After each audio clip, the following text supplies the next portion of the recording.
Timun Mas. Pada zaman dahulu kala, hiduplah seorang perempuan tua bernama Mbok Serintil. Dia hidup sendirian, tidak punya keluarga. Setiap hari, dia mencari kayu bakar di hutan untuk dijual di pasar. Uangnya hanya cukup untuk makan sehari-hari. Namun, bagi Mbok Serintil itu sudah lebih dari cukup. Karena ia hidup seorang diri. Mbok Serintil sering kelelahan karena umurnya yang sudah tua. Siang itu, Mbok Serintil melepas lelah di sebuah batu besar di tengah hutan. Mbok Serintil mengayap. Dia mempunyai anak. Tentulah pekerjaannya lebih ringan. Saat Mbok Serintil asik melamun, tiba-tiba raksasa jelek dan bau muncul di hadapannya. Mbok Serintil ketakutan, sampai-sampai ia tidak bisa berdiri. Seluruh tubuhnya bergetar. Raksasa berkata dengan suara keras, "Hai, perempuan tua, di mana anakmu?" Mbok Serintil menjawab dengan gemetar, "Aku tidak mempunyai anak."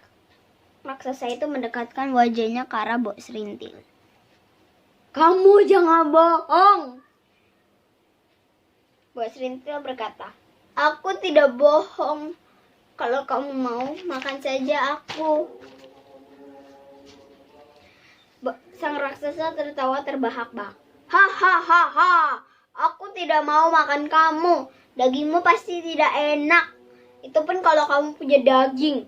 Lalu raksasa memberikan sekantung kecil berisi biji timun. "Mereka akan tumbuh. Tanamlah biji timun ini. Mereka akan tumbuh dan berbuah. Salah satu dari mereka akan berwarna emas. Jika sudah masak, petiklah. Di dalam timun itu ada bayi. Rawatlah dia. Berilah makan yang cukup agar tumbuh sehat. Saat dia berumur 6 tahun, aku akan datang.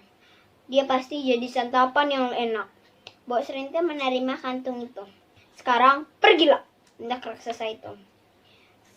Sesampainya di rumah, dia segera menanam biji-biji timun itu di kebun miliknya yang kecil.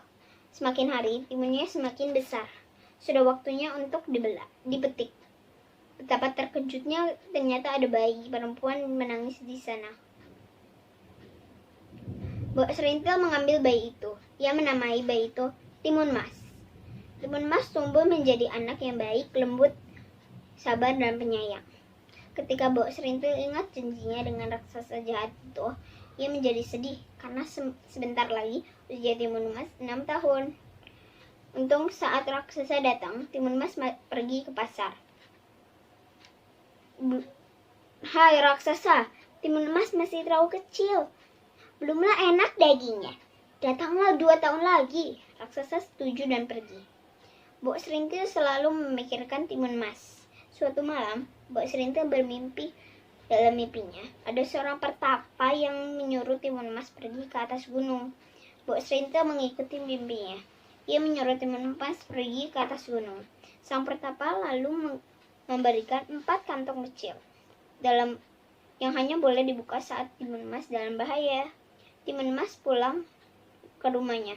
Namun saat ia sampai, ada raksasa di depan rumahnya. Raksasa menjadi marah dan mengejar Timun Mas. Timun Mas teringat pesan sang pertapa. Ia membuka kantong yang pertama, yang ternyata isinya biji timun, dan sekejap muncullah kebun timun. Pikiran raksasa menjadi teralih kebun timun.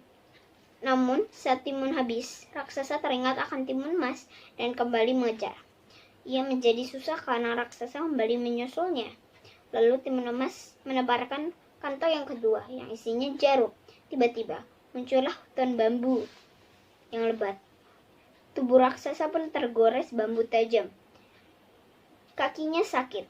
Akhirnya ia bisa menyusul Timun Mas. Timun Mas semakin gelisah. Ia menebarkan kantong yang ketiga yang berisi garam. Muncullah lautan. Raksasa menyeberang lautan itu. Kakinya yang tadi tergores bambu tajam terasa perih di air asin itu. Timun Mas menjadi semakin gelisah karena raksasa berhasil menyusulnya. Akhirnya, Timun Mas menebarkan kantongnya berisi terasi. Di hadapan raksasa muncullah lautan lumpur Ya, raksasa mencoba menyeberang, tapi ia menjadi tenggelam. Timun Emas dan Mbok Serintil berpelukan dan mereka hidup bahagia selamanya. Terima kasih.